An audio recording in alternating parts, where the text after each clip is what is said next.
Komið sæl, kæru hlustundur og verið hjartalega velkomin í hlaðvarp Myntkaupa.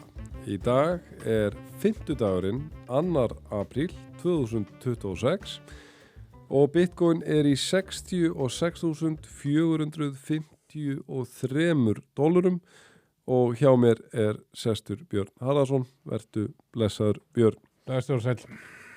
Og gleðilega páska. Já, gleðilega páska. Má maður ekki segja það er skýrdagur Jú. í dag. Það munar nú litla að við höfum verið að taka þetta upp undir 66.000. Við fórum þar núna bara rétt á hann. Já, fórum við ekki 65 eitthvað, ég sagði það held ég einhvern mann Jú, bara 65,7 rétt á hann.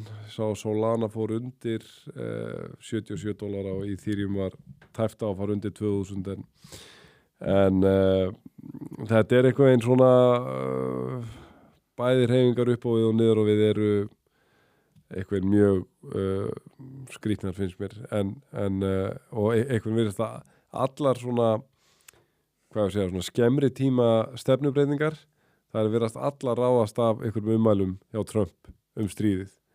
Olía var að byrja að leita niður en hún er komin aftur í $111 olían og þetta er bara, þú veist, maður getur nánast bara fylgst með olíunni og eiginlega fylgt í eyðunar með verðmiðan á öðrum mörkuðum og hún var að byrja að leita niður en hún leita aftur upp. Ég átta mikið alveg á sko, að því að fyrst segir hann að já, þetta er að ganga vel og við erum að fara að klára þetta á einhverjum 3 vikum.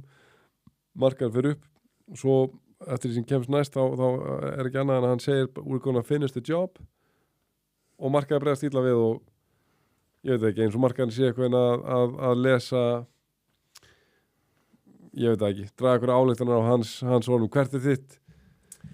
Jú, ég minna, þú veist, þetta er að draga ykkur ályktanir á hans orðun en svona hans orðun gagvart svona vantarlega þróun á þessu stríðsástandi og hérna og þú veist hvernig það hefur áhrif á olíuverð og þar að leiðandi á framleiðslu og svo framvegis, það er sennilega bara eðlilegt. Já. Svona áhugaverð punktur, að tala um það sko, að ég veist svo mikið hvernig nákvæmlega staðan á þessu málum en hann að ég las einhverja grein sem að Ray Dalio talaði um. Já. Og þú veist, hann var svona að tala svolítið svona svipað og að tala með þessum pælingum með forþörning. Já, einmitt, já, alveg rétt. Ég var að sjá líka umfjöllun þetta. Já, og það var svolítið áhugavert að því að hann var að fara rök fyrir því að það væri svona breytingar á svona ráðandi öflum í heiminum kæmu venjulega í kringum annars vegar stríð en deilur svona breytingar á orkuðlundum og svona, hvað við segja, svona skipaflutningaleiðum. Þegar Bretar voru kláruðu sitt tímabil og Bandaríkjum tók við, hvað er það, 50 og eitthvað, sko? Já, ég held að í síðastlega getur þú sagt þannig eftir sinni heimstyrjöldina, en ég held að meinu segja fyrir, en ok, það var alveg orðið augljóst eftir sinni heimstyrjöldina. Þá var hann að tala um þú veist, það hefði verið aðstóldið af stríði og er það ekki hvað, Panamaskurður? Það er Súezskurðin, já, einmitt, ég þekki þetta ekki alveg, en ég sá aðeins, ég las þetta ekki á Ray Dalio, ég sá bara að það var eitthvað að tala um þetta í samhengi við kryptó, sko. Og svona, þú veist, þetta er kannski ekki beint kryptó tengt, sko, en svona athyglisvert í þessu, sko, að þú veist, þessi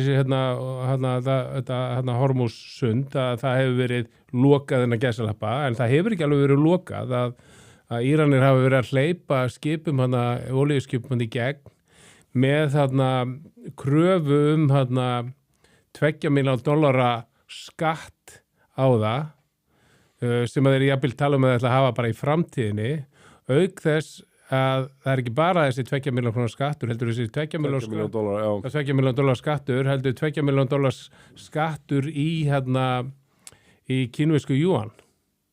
Já.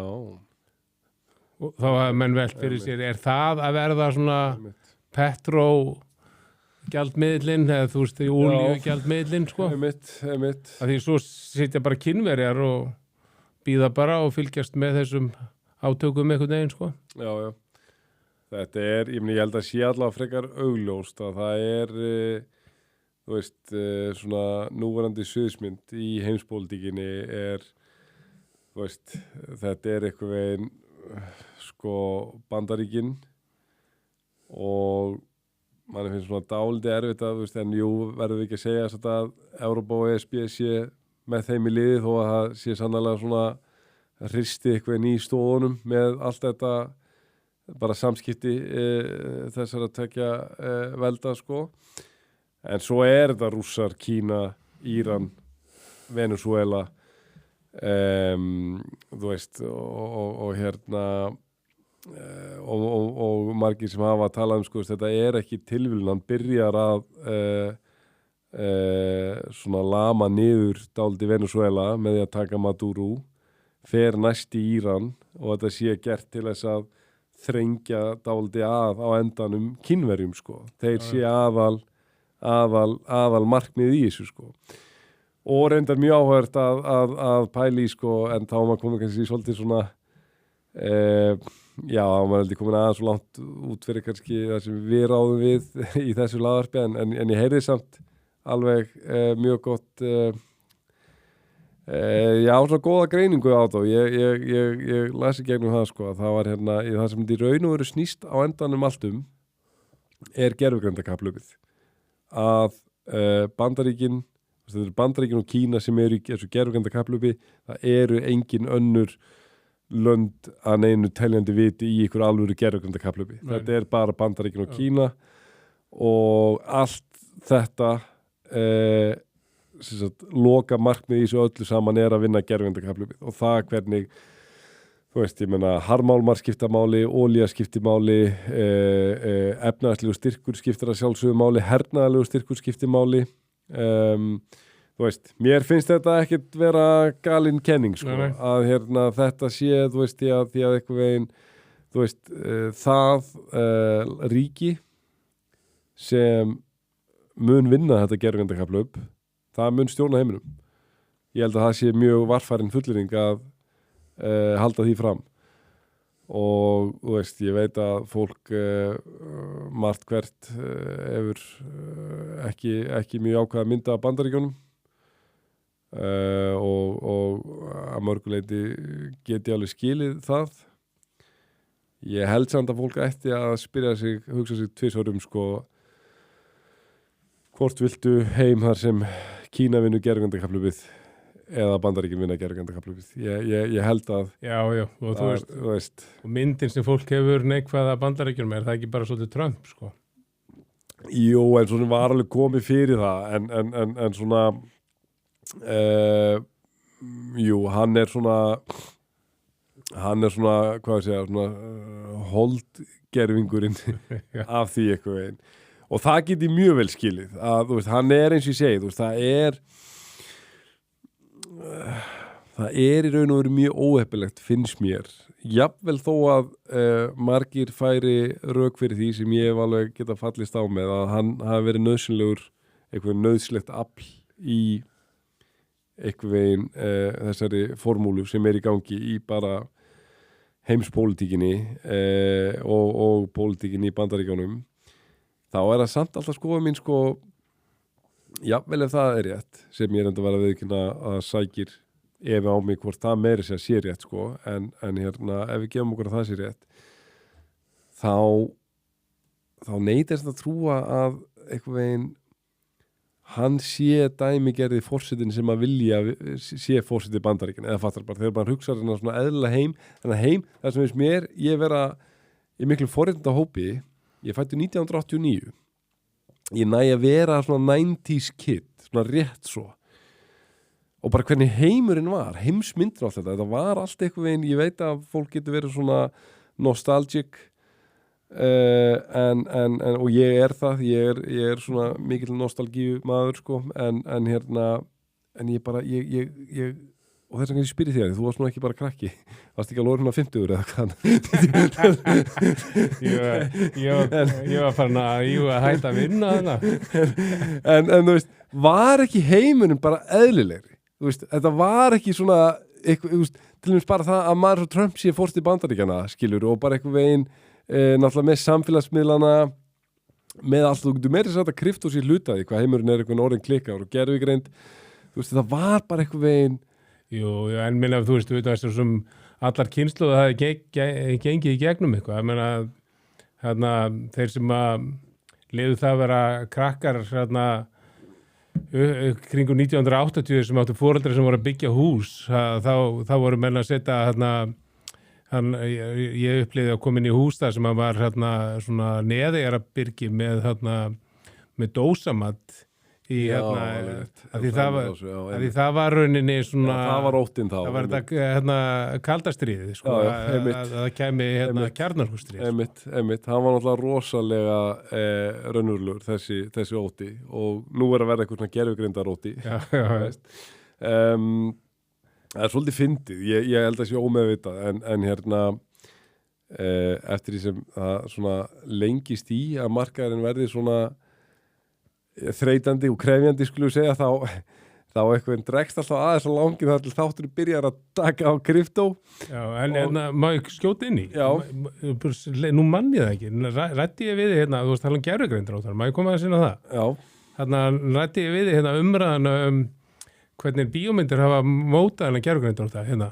Hvað hvernig bíómyndir hafa mótað gervigreindar óttan? Já, þetta tala um eins og Terminator og... Já, það var hérna, ég hlustaði á viðtal mann sem var að skrifa bók gervigreindina og hvernig þú átt að hérna, mann ekki augnablikinu nafni á henni, ég skal fletta þið upp eitthvað, hérna, You Are God eða eitthvað svona og hann hérna er núna að bjóða upp á eitthvað styrk til að framleiða hérna bíómynd hérna sem jákvæða með gervigreind. Því hann sagði, sko, við erum ekki búin að vera með eða, sko, meira svona líka bara svona framtíðar jákvæða mynd. Já.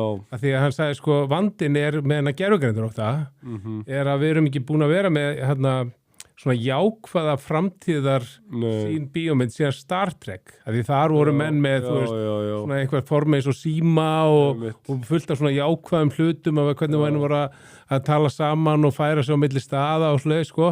En svo eftir það, þá komu þarna myndir eins og Terminator og sem að vélmenni voru að fara að drepa þig og svo held ég að vera mynd sem að með Tom Selleck sem heitir Runaway, held ég að hún heiti eða eitthvað slöð, sko, sem að menn voru með, hérna, vélmenni heima á sér að þrífa heimilinn sem allt í einu fóru bara að drepa hérna eigundur sína og eitthvað svoleið, sko.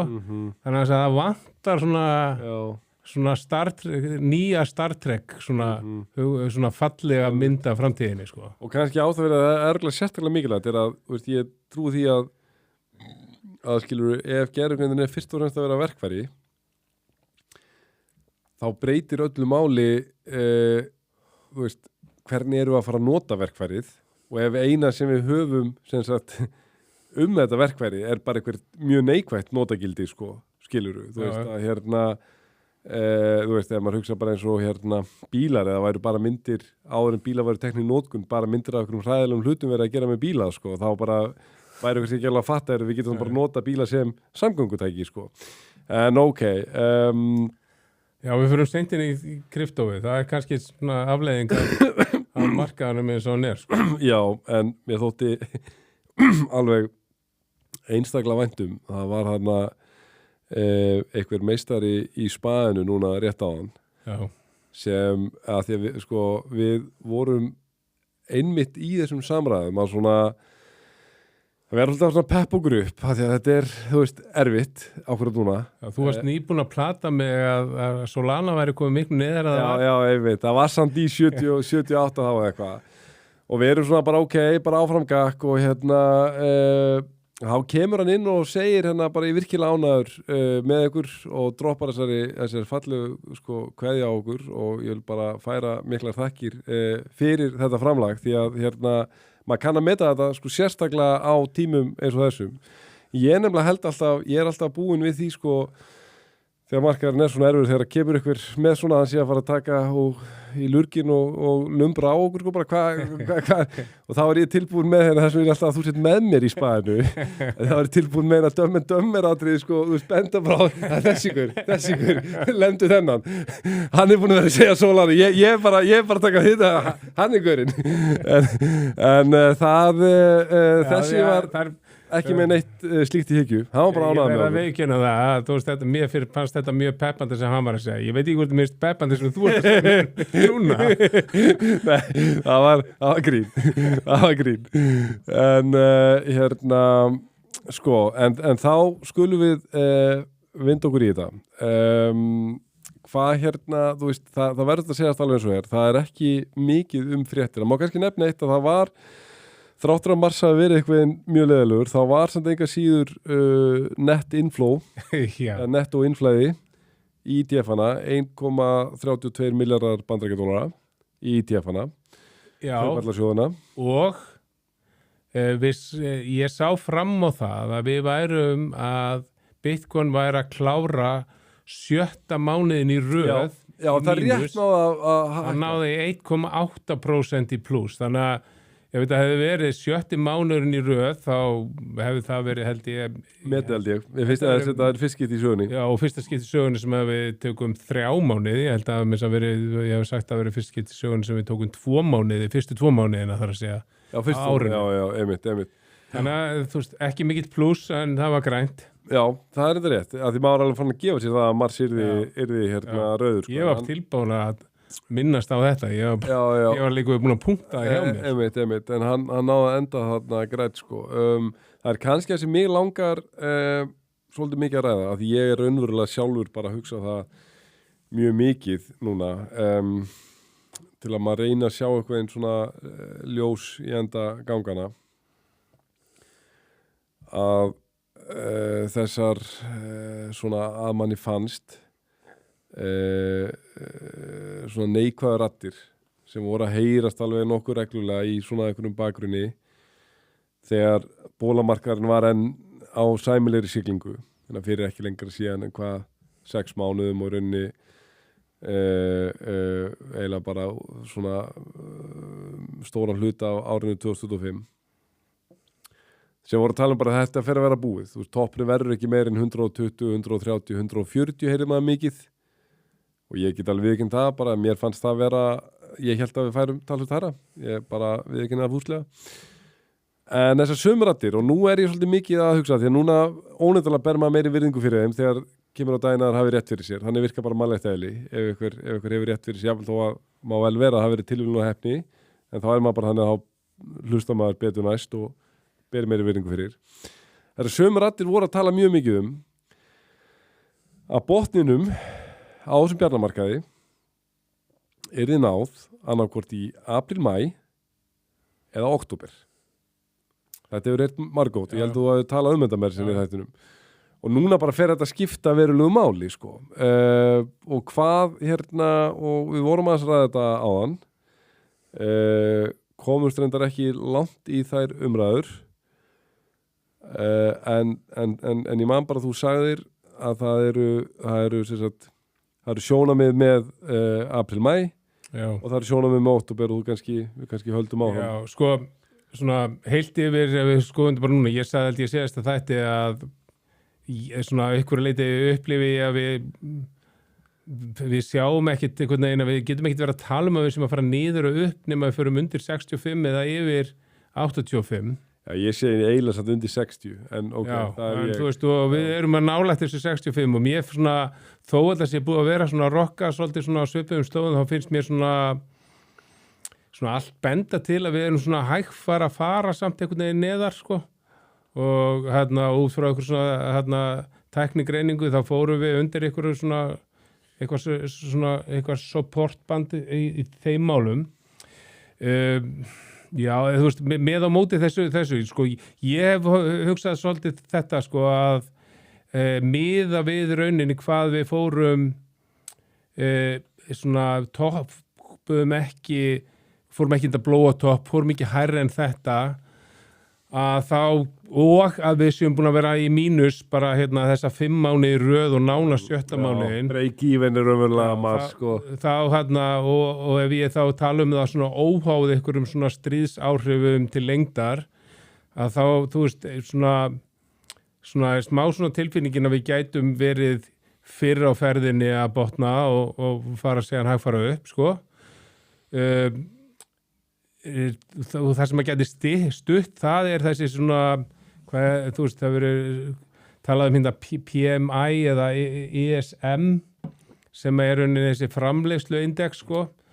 Þú veist, ef hann yfir 50 þá talað að það sé svona einhver svona meiri hvað að segja, svona vöxtur í gangi og þessi index hefur svolítið svona, ef þú setur línuriti hliðin á Bitcoin þá hefur það svona fyllt eftir.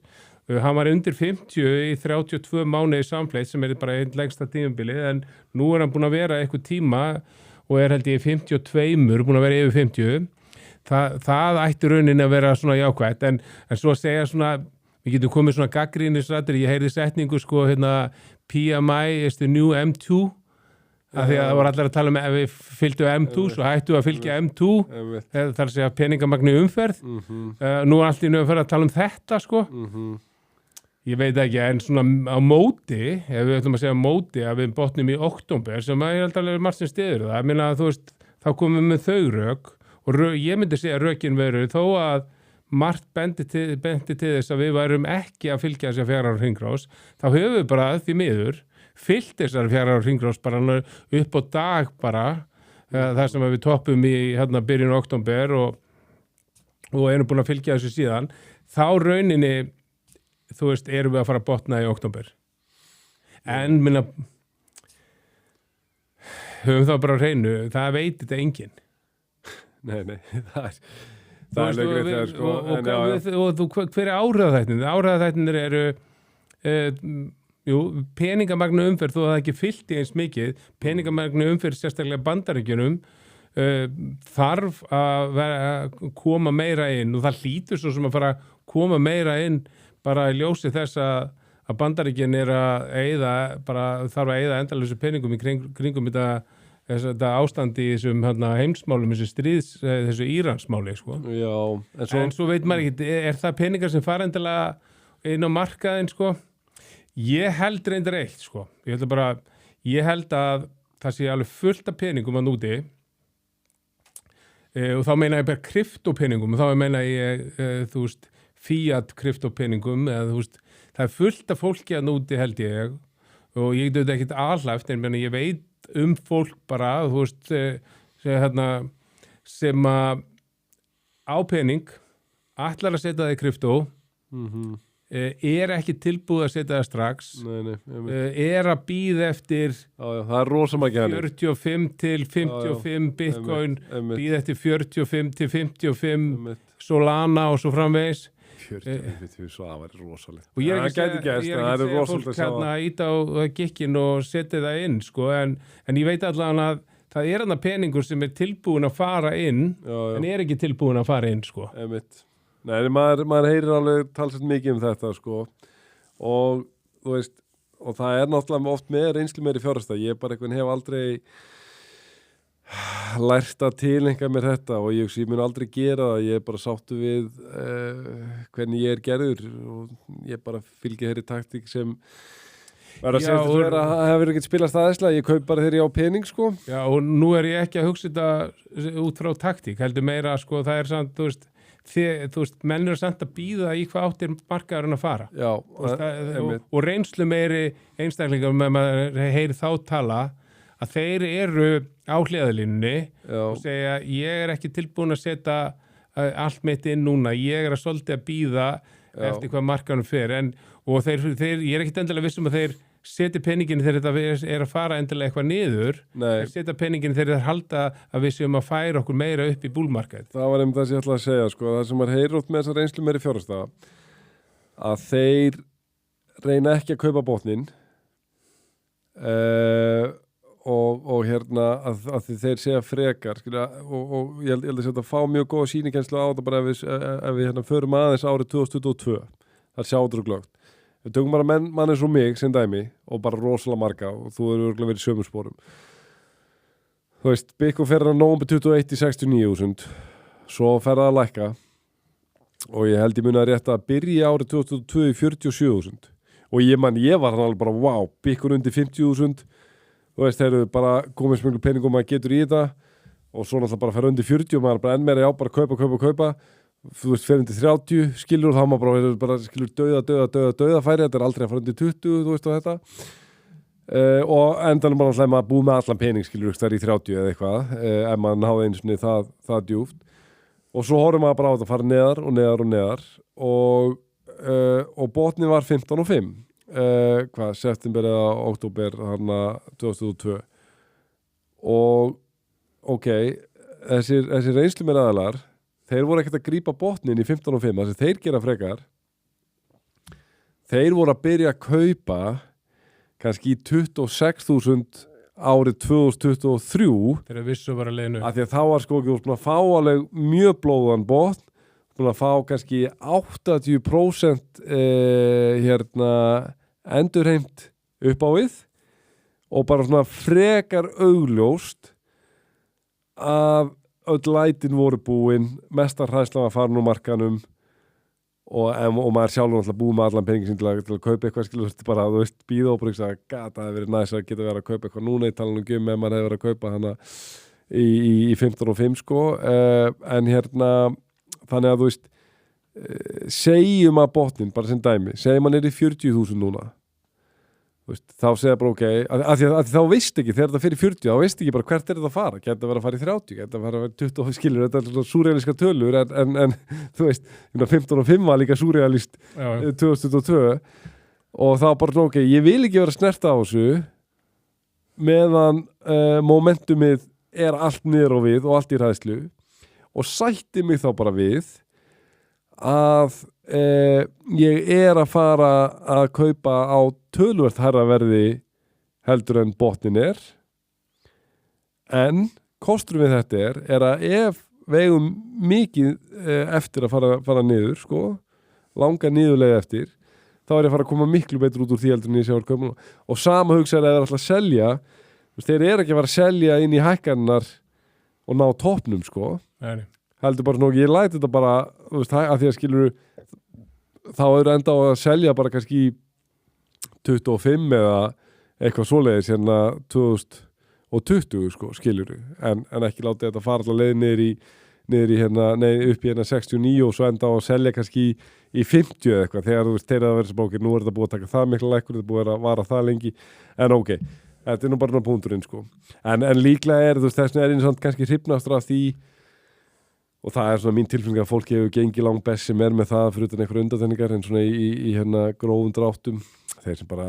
nota þetta klassika DSCA, dollar cost average bara kaupa með reglu millibili vel fyrir sömu fjárhæð hverju mánuði og svo með eitthvað plan sko ég ágæti svinn sko erlendir sem en þarf það að vera með eitthvað plan heldur en bara til mig svo þetta sé ég er marg að segja þeir setja 20, 30, 40 skall, 50 skall á mánuði Jú, ég meina ég held að það sé mjög og þeir segja að þetta er bara lífeyririnn minn Já, ég held að það sé mjög og bara Bitcoin Jú, en svo ég félaga sem ætla alltaf að selja eitthvað og kaupir sig inn aftur og hann byrjaði að selja í 100 og svo seldi hann aðeins meira þegar að hækkaði 10% viðbót svo seldi hann aðeins meira og svo er hann byrjaði að kaupa aftur núna þannig að þú veist ef hann hefði ekki haft plan þá hefði hann mögulega ekki selt neitt, sko eins og við Já, en ég var svo sem ekki með plan að selja Bitcoin Þú mun alltaf plani heitir alltaf bara að taka þetta allt með í gröfuna ég veit ekki það alveg ég hef með plan að selja Solana en það fór ekki nálægt einhverjum tölum sem ég var með í huga sko.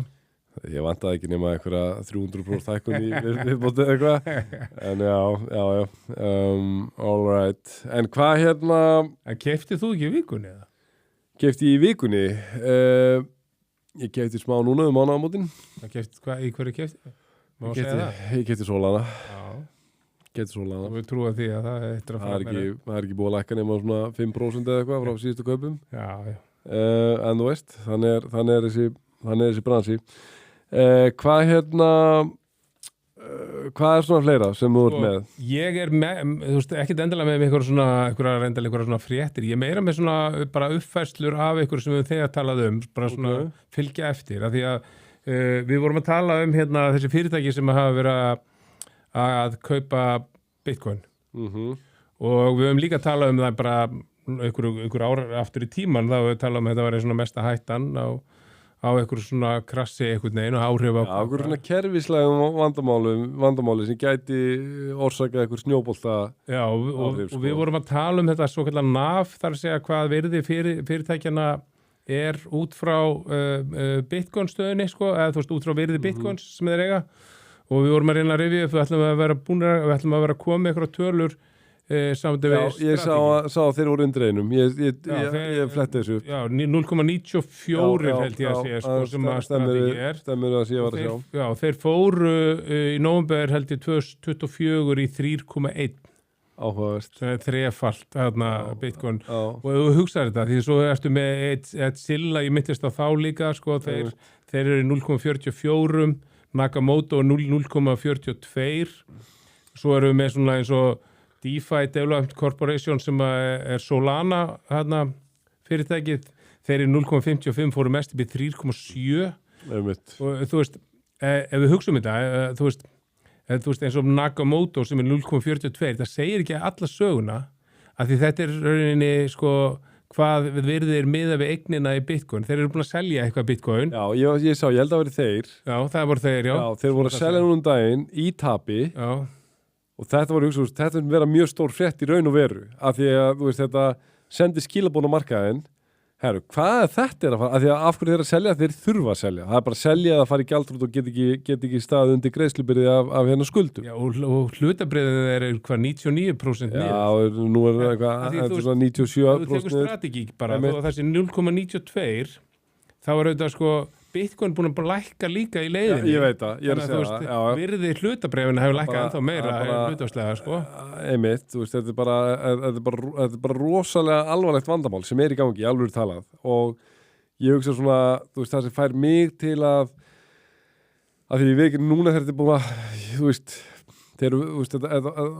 þú manst þegar vorum að taka upp þætti hérna fyrir tímaskinni verður svona smá brenglega og mér langar að segja 1,5-2 mánuðum þegar hræðslan var að vera sem allra mest þegar fór niður í 5, manstu þú veist, nú erum við búin að vera kringu svona 25, við erum að fara upp og hérna, yfir og undir svona aðeins fórum allir niður í 5 og, veist, og bara hræðslan var bara rafmögnuð, hún var það mikil á mörkuðum, þá vorum við að fara úr svona 85, kannski 90 og allarlega niður í 60 á mjög svona skömmum tíma og allir voru bara svona, þú veist, og meðan núna, þú veist, ég er voða lítið að eiga í samskiptum við einhverja aðra en bara skilur viðskiptavinni, sko, sem hérna kryptó. Fólk hefur bara ekki mikinn áhuga á þessu núna og það er ekkert eitthvað svona rafmögnur hræðslendilega því að það er ekkert búið að gera síðan þetta var.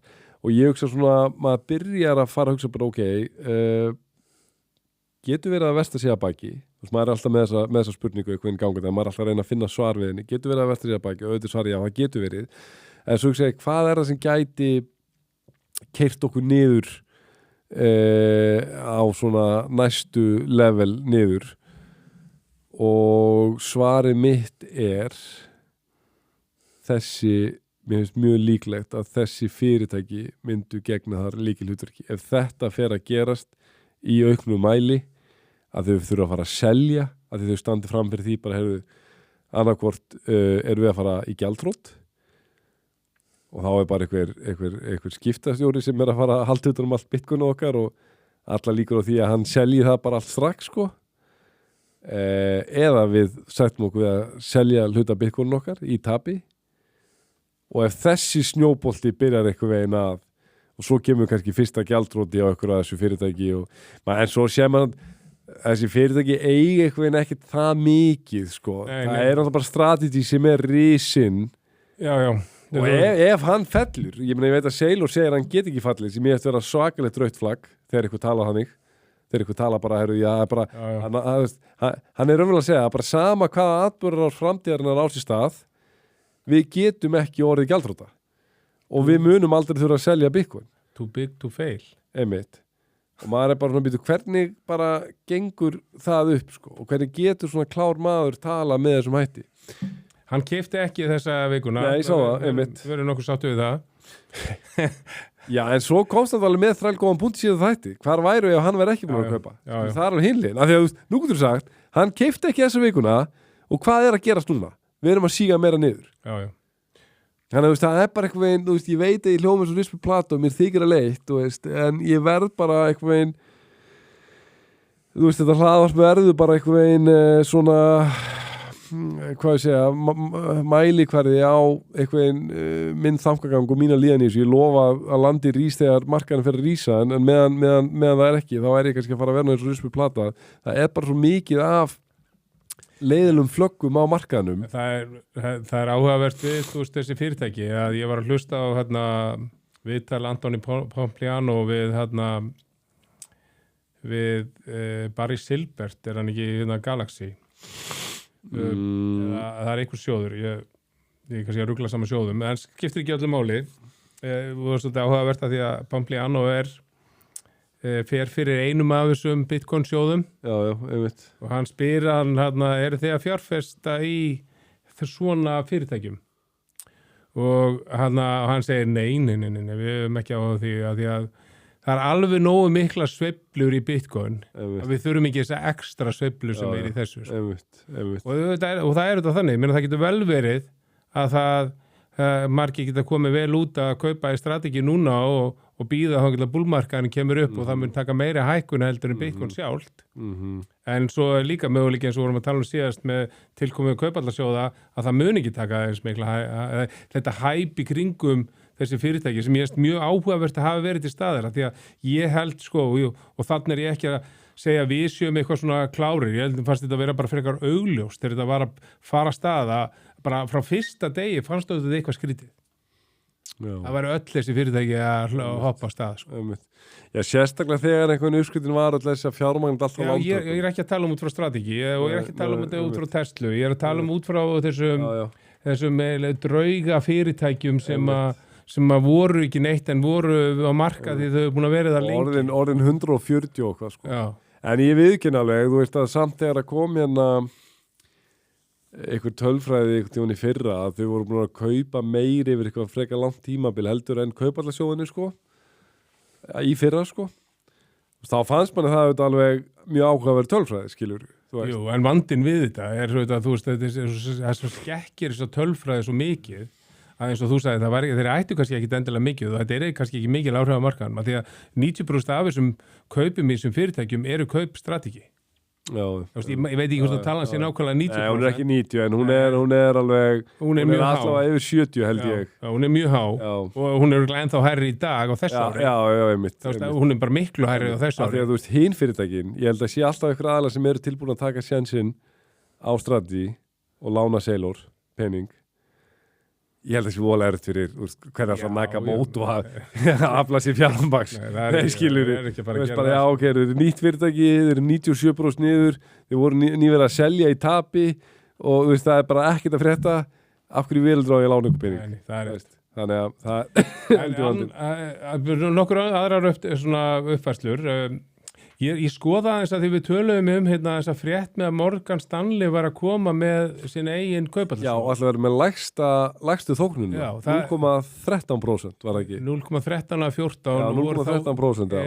Þetta er bara 0,01% undir Galaxy sem voru held ég lægstir fyrir. Já. En þeir eru alltaf að bjóða það og þeir eru að veðja á það að til dæmis eins og lífeyrissjóður og svoleiðis munu þá kaupa af þeir sem eru með lægst og Morgan Stanley er þetta bara svona nafn sem þú tvistir og þá má þú veist ekki gleyma því að þú veist að Morgan Stanley er svona eitt stæsti kannski ásamt Goldman Sachs í svona þessu fjármálaráðgjafa geira og þeir halda utan $7 trillion fjárfestingum sko. Mér finnst það svo áhugavert þegar ég fór að skoða þetta eins líka bara því að ég sá þessa frétt sem þú varst að tala um. Þetta er raunverulega stór frétt sem að samt einhver veginn eins og ástand er á markanum hefur svo litla vikt. Já. Þetta er auðvitað rísa frétt að Morgan Stanley bara við erum að koma inn í þetta, við ætlum að vera með lægstu þóknunnar. Já, og mér finnst það annað við þessa frétt sem gerir hana ennþá stærri þegar ég fór að skoða þetta aðeins betur. Morgan Stanley er ekkit með einhverja 200-300 kaupallarsjóði sem að þeir hafa stofnað. Þeir eru með 21. Vá, ok. Og það er ekki bara það að séu með 21. Já. Allir nema 2 eru sjóðir sem voru stofnaðar af fyrirtæki sem þeir keyptu. Er það meina? Þannig að þeir hafa rauninni bara stofna 2 og nú manni ég ekki nákvæmlega hvort það sé 2 fyrir Bitcoin, þannig að það sé 3 eða það sé bara 1 áður, skiptir ekki öllu máli. Þeir eru byrjulega aldrei að gera þetta og þeir eru að gera það núna með Bitcoin. Sem bara þýðir það að þeir eru bara sannfærðir það að Bitcoin er eitthvað sem er komið til að vera. Já, og sem að allir eru að fara að kaupa í, að því þú veist, þeir væru með 100 sjóði, þeir væru bara að stofna einhver sjóð sem einhver myndi kaupa í. Þeir eru bara vissir það að það eru margir að fara að kaupa í þessu og þess vegna alltaf þeir að vera með sjóðun og fá sína þóknun. Þetta er risafrétt.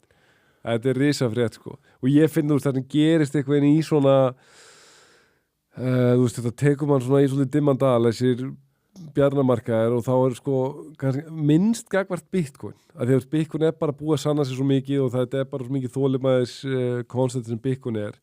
En það er þessar hína rafmyntir, skilur við. Eins og bara Solana sin dæmi og allt þetta og maður, og svo einmitt þegar maður skoðar til dæmis svona hluti, eins og að Morgan Stanley velur bara Bitcoin, skilur við. Þeir eru ekkert að fara, mögulega munið bjóða bara síðar, sko. Og Solana og ég myndi alls ekki talda að sé líklegt að þeir eru ekkert í þessu að koma að setja á laggirnar kaupallasjóði. Þeir eru mögulega bara að fara að bjóða upp á Bitcoin. Það sem hellist yfir mig rosa mikið í þessu, ég veit þess að ég bara stóðst ekki mátir þess að Solana í eitthvað 83 að kaupa það mánaðamótin, en ég hugsa strax bara, nú veist, þá keypti maður ekki Bitcoin. En núna viðkynni, ég hugsa bara alltaf núna, þú veist, ég verð bara að segja bara hvað ég er að hugsa, sko. Hvað maður hefur allt fyrir sér með þú veist, bálkakeðjutæknina, sko, það er ekki segja að hún verði ekki notuð, en til dæmis að þú bara Solana sin dæmi, að verði Solana sem verði fyrir valinu hjá flestum og að þetta muni leiða til svona gíflegra verðhækkunar á Solana token. Ég finna að þú er þungur hefur talað um þetta. Já, en þú fattar pælinguna mína. Ég hef nefnilega verið að hugsa þetta svolítið bara einmitt líka, bara hittist þannig á, bara undanfarið og ég get að, þú veist, ég finn það alveg, ég get alveg farið í báðar áttir, af því að þú veist, annars vegar sá ég bara daginn að þarna Solana var eina bálkakeðjan sem var að sína bara svona transaction voljúmið hækka töluvert mikið og mest alltaf þessu var stöðleikamyntir, USDC, og ég held að ég hef séð einhverja tölur að 70% af öllum nýjum stöðleikamyntum sem var að koma í umferð USDC fór yfir á Solana markakeðjuna og það var svona getgátur að þessi hækkun væri rauninni að þessi gervigreindar agentar væru farnir að nota miklu meira bálkakeðjun og væri að nota Solana.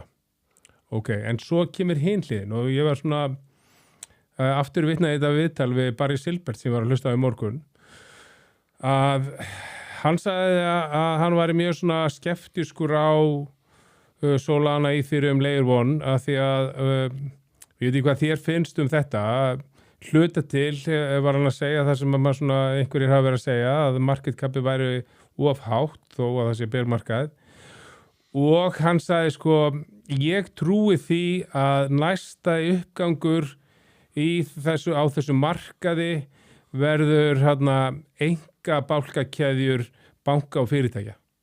Wow. Og ég svona... ekki gaman að heyra það. Ég verð að segja það. Ég var að byrja tæknumanninn að klippa þetta út. Ég vona einilega að hann hafi rámt fyrir sér þessi maður. Yngvi, klipptu þú út? En samt, come on, hvernig á þetta, við höfum talað um þennan punkt. Þú veist, hvernig á þetta, þú veist, tölum um þetta líka þegar interneti var að koma, skiljum. Já. Að það voru allir þessi stóru fyrirtæki að reyna að búa til sitt innri network og svo áttar á því bara þetta er vonlust, við verðum að tengja okkur við alnetið, World Wide Web, sko. Ég er sammálaður, en bara eins og viðbröð þín voru eins og viðbröð mín, að sérstaklega í svona markaði sem er að fara svo mikið niður, þá kemur alveg svona ekstra svona shit. Mitt. Ég veit ekki, ég færa bara, þú veist, hann er eitthvað gaur sem er úrlúslega, þú veist, inn í þessu markaði, veit alveg hvað hann syngur, en ég, þú veist, en þú veist, samt, ok, þú veist, það sem það fær mig samt til að eitthvað hugsa er að þú veist að því það er ekkert launungamál að við erum með mikið exposure í öðrum rafmyndum. Berskjöldun. Já, velgert. Við erum mjög berskjaldaðir gagvart öðrum rafmyndum en Bitcoin.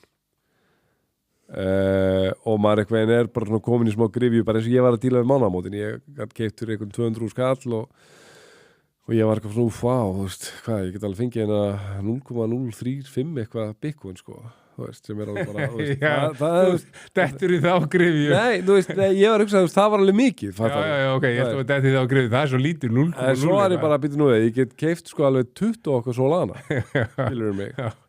Sem að bara svona býta, þú veist, það ekki talan síðan 20 okkar Solana var bara næstu í 1.000.000 skiluru þannig að þú veist, þannig að ok. Jú, ég meina, þú veist, ég spurði þig einhverja spurningu inn í morgun. En svo ég bara klárið þetta sko að og einhver veginn svona minn mesti ótti í þessu sá að því að ég fyrir mitt leyti og svo kannski öðvöld að segja kannski annað ef það raunverulega gerist en þú veist mér líður alltaf þannig og ég tala af einlægni þegar ég segja að þú veist, ég muna ekki dæma sjálfa mig ef ég tapa öllu á því að veðja á Bitcoin, að því ég bara trúi það mikið á Bitcoin. En ég viðurkenni og það hefur alltaf verið minn mesti ótti í þessu. Ef atburðarframtíðin verður þannig eftir 10 ár að Bitcoin stendur einn uppi sem sigurvegari í þessu og maður eitthvað einn, þú veist, bara Jesús, ég hérna bara skiluru ekki í góðum málum þráttur að ég hafi eitthvað verið hérna strax komið þessa sín og samfæring á Bitcoin af því að ég var svo upptekinn af því að eitthvað standa með enn betur í öllu hinu sem á endanum var svo bara einmitt, þetta allt bara eitthvað enga bálkakeðjur og eitthvað rugl og Solana og eitthvað bara eitthvað svona dæmi svo Kodak eða eitthvað skiluru og Blockbuster og eitthvað. Nei, fattar hvað ég að fara? Já. Þú veist, það yrði veruleiki sem ég ætti sko gríðarlega erfitt með að líka bara fyrirgefa sjálfum mér. Allt annað ef ég væri kannski bara með 10-15%, 20%, 25%, kannski 30%, hversu mikið maður getur hækka, fattaru, 30% lottómiða í þessu, okay, ég ætla ekki að tala um lottómiða, en þú fattar hvað að fara, bara þetta sé eðlir að svona vera með frekar þykkan kjarna sem Bitcoin, að því ég viðurkenni veist, það er bara það er hlutfallslegu minkað talsvert hjá mér maður er búin að vera svo upptekinn af því maður verður svo heillaður af tækninni og sérstaklega núna með uppgang stöðuleikamynda og svo vera að tala um að koma öllum hérna þessum raunheima eignum real world assets ég myndi það bara flott yfir á bálkakeðuna að þá undlega maður bara herðu, þú veist, Solana að fara að grípa þetta aksjón og svo framvið. Fattar þú allt hvað að fara? Og nú maður bara í alveg virkilega dimmum bjarnamarkaði, maður sér eitthvað Solana bara lækka og maður pínu bara, þú veist, þessi framtíðarsýn sem mér búið að finna svo sennileg og ég búin að tilbúin að veðja svo mikið á. Þú veist, ég mögulega bara gaurinn sem hérna að kaupa hlutabréfin í Blockbuster og Kodak og svo Netflix komið og símanir og þessar stafrænu myndir og hlutabréfin bara fara niður og ég bara kaupa dífuna fólk ekki að fara að vilja taka bara myndir í símánu það vilja allir vera með Kodak myndina og fólk ekki bara að fara að vilja horfa myndir á Netflix það vilja allir fara í Blockbuster og velja mynd fattur þú hvað að fara? Já. En þú veist, ég bara eins og þú veist, þú veist, það mér til að sé nánast enga líkur á því að það bara fara allir yfir í einhverja circle-teður bálkakeðjur eða hérna JP Morgan bálkakeðju eitthvað, en þetta verður notað. Já. Spurning hvort það sé notað í mismandi tilgangi, sko. En mína, ok, bara þú veist, við hugsaum aðeins bara meiri skamtíma. Mér langar að koma með þessa pælingu sem við hefum komið svo sem áður. Bitcoin í hvað? 66 eitthvað og Solana í 78 eitthvað ok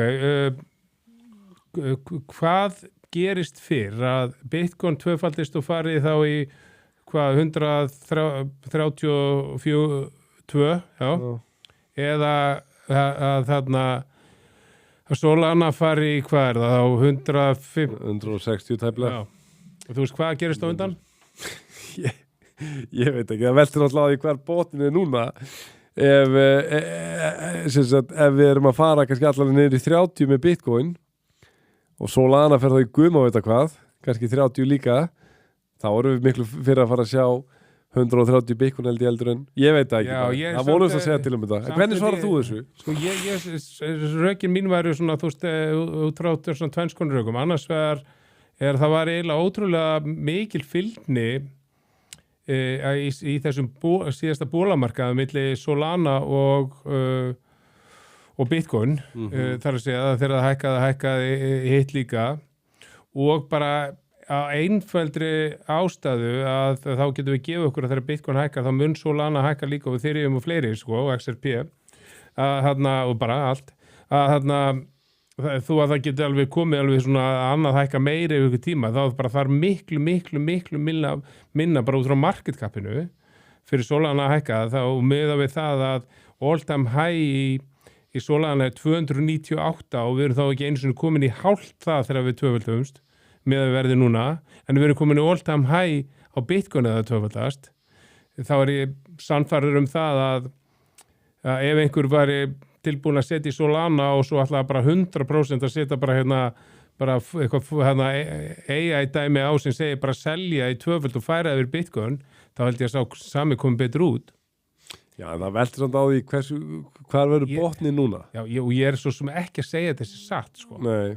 En jú, mér að þú veist, botnin gæti verið ef botnin verður miklu neðar þá gæti Solana lækka svo svakalega mikið meira. Það þurfti að sjöfaldast til að komast í þessu tölu. Það er nefnilega vandamálið. Já, það er rétt. En ef þetta væri botnin núna, segjum að við fengjum að vita það, þá er ég náttúrulega algjörlega þar að þá er miklu styttir í að Solana töldi sig heldur en Bitcoin. Já, og það er kannski ólíklegra með þess að vorum að tala um áðan.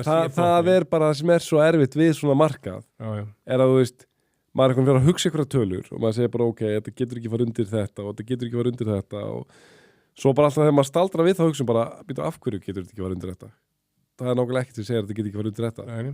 Þetta er bara frambúð eftirspurn og ekki neitt annað. Já, og ekki gleyma því bara, svo rifjum það upp, sko, að í síðasta, ekki núna síðasta heldur þar síðasta bólamarkaði, að þá ráninni náði þetta all time high 298 eða hvað á Solana. Nei, 2021 fór það eitthvað í 254 eða eitthvað, en það náði núna hins og 295 í janúar í fyrra. Já, það var svoleiðis. Ok, 254. Já, Trump-coinið var... Já, 254 var all time high þar síðasta, eitthvað þar. En það fór alveg niður í 8, sko. Það er enda rétt einmitt. Það var rosalega. En það voru áhrifaþættir þar, sko, sem að var auðvitað, fall og það fór nýr í 8 í ykkur millisekundu. Ég held að raunhæfi botnin sem einhver gat raunverulega keypt á þess að vera bara límdur við bara með sekunduna var svona 15-16. Fólk keypti ekki 20 af því að fólk haldi að Solana væri búið það væri að fara bara til algjörlega væri búið eftir FTX af því þetta var að FTX átti svo mikið í þessu. En ok, eitt í viðbót ef við höfum að halda áfram. Já. Síðasta þætti þá hélt ég að það væri svona nánast lokin af ákveðni umræðu sem er svona hræðslu umræða sem var þess að kvantum tölvu umræða. Ég veit hvað það var að segja. En bara, þú veist, ef þú ferð bara á YouTube og ferð á eitthvað svona helstu kryptorásir, þá myndi ég segja að öll nýjustu myndböndin er umræða kvantum og hugsaði hvað þarf lítið til. Þetta var að koma frá Google að þeir voru að segja að þessi kvantumógn hún er líklega nær en við höldum. Já, en hugsaði bara, þú veist, það kemur einhver svona frétt með Morgan Stanley, það verður ekki að neinu. Það kom einhver skýrsla sem er jákvæð, það kom eitthvað með þess að sko, Franklin Templeton var að spá all time high á Bitcoin og þessi ári einhverju skýrslu. Það er engin umræðuna. Svo kemur ein skýrsla frá Google þar sem þeir segja bara það er styttra í að kvantutölvuna verið tilbúnar og nú þarf líklega þeir telja að þau eru helmingi minni nú maður ekki hvað þess að einingar heitir helmingi minna kraftmeiri tölvu til að sprengja hvað þú segja að krakka veski hjá Bitcoin og þetta var það ekki bara 9 mínútur og eitthvað já, svona. og þetta var eitthvað með þetta sem ég heldur voru já, einmitt þetta var eitthvað þannig sko, en það verið náttúrulega að vinna að fullu að því að gera Bitcoin-kerfið og gera sem sagt engalíklana kvantum eða hérna skammtafræðilega öruga ef ég að fara rétt með Jú, þetta það, þú veist, það verið að vinna að því en þú veist að ég var eitthvað í morgun að eitthvað að skoða þetta, þú veist, það gerist allt samt svo hægt, þið voru að tala það sem svona var líklegast að væri hugmyndi sem myndi gera að það tæki 2,5 ára að þróa það, eða 3 ár kannski með öllum testum, að þróa það og koma því að, svo mögulega tækið alveg 5 ári viðbátt að fá alla til að uppdata hjá sér veskin sín, sko. Já, og það verði alltaf eitthvað, þetta er alltaf satt, sko, þú myndi vita hvenar þessi tækni er orðin raunveruleg. Það er þegar Andreessen og Nakamoto, eða Satoshi, ekki Nakamoto fyrirtækin heldur hjá Satoshi, upprunalega Andreessen með eitthvað 1.000.000 bitcoin. Já, þegar það verður fært af henni.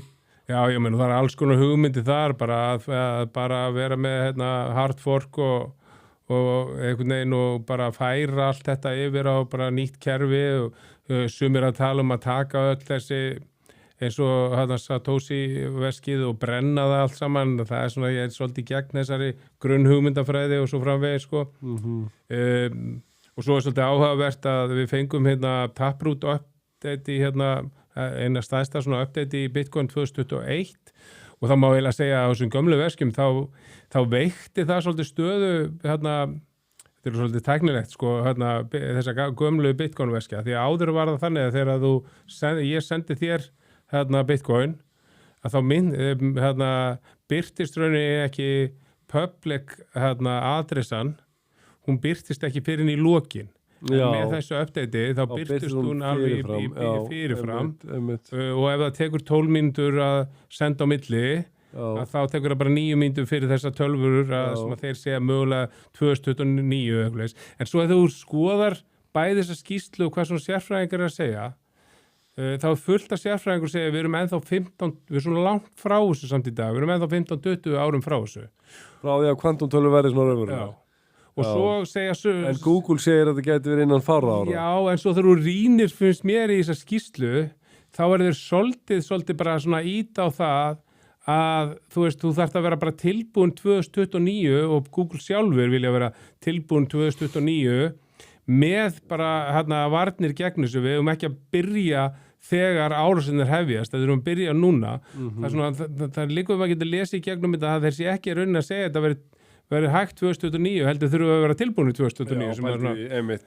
Og er samt einhvern veginn bara allar þessar og alltaf Bitcoin skilur þú þegar þú stjórnar að segja bara Google sko, ef allar varnir í öllum tölvukerfum heimsins verða ekki tilbúnar 2009, þá eru allir gagnagrunnar, öll öryggiskerfi, öll netkerfi, allt sem er stafrænt verður í bráðri hættu árið 2009 en það er alltaf bara selja Bitcoin, en þú veist ákveður hugsaður ekki bara, ef þú þrættu við þetta ákveður selur ekki hlutabréðin í Google ákveður selur ekki hlutabréðin í Tesla, ákveður selur ekki hlutabréðin í Apple, því að ef allir þessir aðalar verða ekki búin að koma fullægnd vörnum gegn þessum skammtatölum þá er þetta alltaf að fara til anskotan, sko, skilurðu. Og sama pottit við Bitcoin. Já, þetta er eini staður sem fólk er að lenda í ykkur kvíðakasti yfir þessu, það er kakkur þessu samt. Já, og það er sér Bitcoin, skilurðu. Það er enginn sem er að segja, heyri, þið verður allir að selja hlutabréfin ykkur í Apple af því að skammtatölur getur komið 2009 og rústa öllu minnuðum fyrirtækisins. Svo er svolítið fyndið, sko, svo er reyndar Sui, Solana, Ethereum, allir að vinna þessu. Og það vinnst auðvitað hraðar þar heldur en í Bitcoin. En svo var ég að skoða eitthvað svona meðhöfundar þessar skýrslu. Þá eru nokkri meðhöfundar svona lykil þróunaðalega á Ethereum. Það var svona líku við þetta væri svona hálfgerðun auglýsing að ég er ekki að segja að sé þannig að Ethereum væri að vinna í sínu. Já, einmitt. All right. En bara mjög áhugavert hvað, það var eiginlega búin að loka þessu umröðu með því að segja, Bitcoin þróunarteimi byrjaði að þróa þetta og þá bara hættur að tala um þetta í einhverjar 2-3 vikur, svo kemur ein skýrsla og það er bara allt öll umræðum það. einmitt. En eins og ég segi, ég fór og hlusta á nokkra sérfræðingar í þurfstæði með svo einn og hann sagði, ég er ekki eins og vissum að við náum þessu á 20 árum. Saylor segir að við sem ekki vissum að náum þessu á 20 árum, en hann segir samt við þurfum samt að vinna í þessu. Já, einmitt. Allir gerugundin verður ekki búin að leysa þetta allt eftir 3 ár, ég veit það ekki. Já, Björn, var þetta ekki bara þokkalegt? Ég held að það sé jafnvel þannig, sko. Það var ekki mikið fréttir, það var bara einfallega ekki mörgum slíkum til að dreifa, en við heldum við tekið það sem við vildum taka og tókum þessa skýrslu til dæmis, ég var gott á myndir eftir henni, ég var búin að vera að því að þú veist, þetta er alveg sérstaklega þegar bara mjög skiljanlega, mjög margir eru bara að skoða fyrirsagnir, af því að það er upptekið við að lifa heilbrigðu lífi, sko, þú getur ekki verið að kafa í allt, að það var gott á tókst þessa skýrslu, því að þetta var góð umfjöllun þessir nefnilega, þessi hræðsluáróð með kvantumtölfur hann er mjög sko, jafnvel ef hann á einhverjum rökum byggður, þá er svo galið að hann beinist engungu að Bitcoin. Það er mjög sérstaklega. En þá bara aftur, segja þér gleðilega páska, óska ég þér gleðilega páska. Mér er páskan eða mörguleiti þó ég sé algjört jólabarn. Páskan er svo þægilega því að þú ert með fríð, þú ert með góða matinn, með samverðum með fjölskyldinu, þú ert ekki með þetta stress.